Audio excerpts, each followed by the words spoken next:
بسم اللہ الرحمن الرحیم۔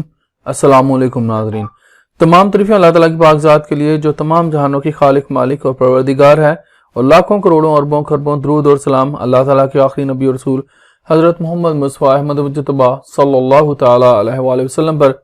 ناظرین، جیسا کہ آپ جانتے ہیں کہ ہمارا جو ایک سلسلہ چل رہا ہے آپ کے قانونی مسائل اور ان کا حل، تو آپ کو پتہ ہے پچھلی ویڈیو میں بھی ہم نے ایک فیملی میٹر کو ڈسکس کیا تھا۔ اس میں بھی ہم لوگ ایک فیملی میٹر ہے، فیملی کا مقدمہ ہے، فیملی کیس ہے۔ تو جو سوال پوچھا گیا ہے وہ یہ ہے کہ شوہر بچے کو اپنا بچہ ماننے سے انکاری ہے، کیا کروں؟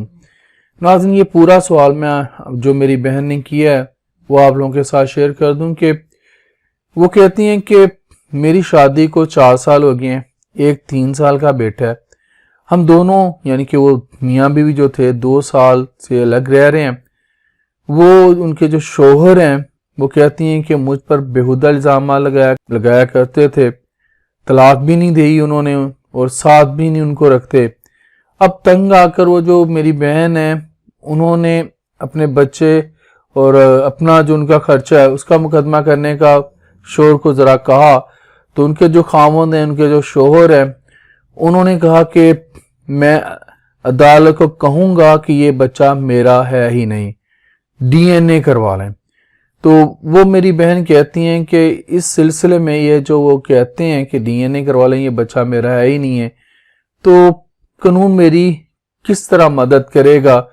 تو ناظرین، میں اپنی اس بہن کا جو سوال ہے اس کا جواب کچھ اس طرح دوں گا کہ قانون جو ہے وہ یہ ہے کہ شادی کے دوران جو بچہ پیدا ہوگا وہ اسی خاوند کا ہی تصور ہوگا جس کے ساتھ اس خاتون کی شادی ہوئی ہے۔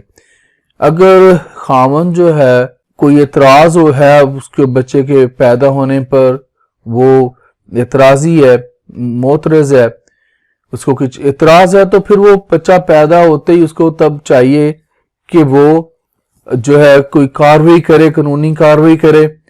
ایسا نہیں ہو سکتا کہ اب 3 سال گزر گئے ہیں، 3 سال بعد جب آپ سے آپ کی بیوی نے اپنا اور بچے کا خرچہ مانگا ہے تو آپ نے ولدیت سے انکار ہی کر دیا، انکاری ہو گئے ہیں۔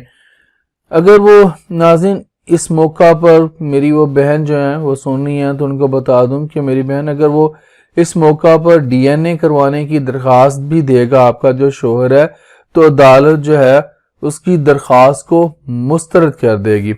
ایسے کیسز ماضی میں بھی ہوئے ہیں اور اب بھی وقتاً فوقتاً جو ہے آتے رہتے ہیں۔ تو بچوں کی پیدائش کے کئی سال بعد ایسی درخواستوں کو کوئی اہمیت نہیں دی جاتی۔ آپ سب جانتے ہیں کہ ہمارے جو فیملی مسائل ہیں وہ بڑھتے جا رہے ہیں۔ اللہ تعالیٰ سب کی جو فیملی سے متعلق مشکلات ہے وہ ان میں آسانیاں فرمائے، آمین ثم آمین۔ تو آج کے لیے اتنا ہی، زندہ رہتا ہوں آپ کے ساتھ، پھر انشاءاللہ اگلی ویڈیوز میں ملاقات ہوگی۔ اجازت دیجیے،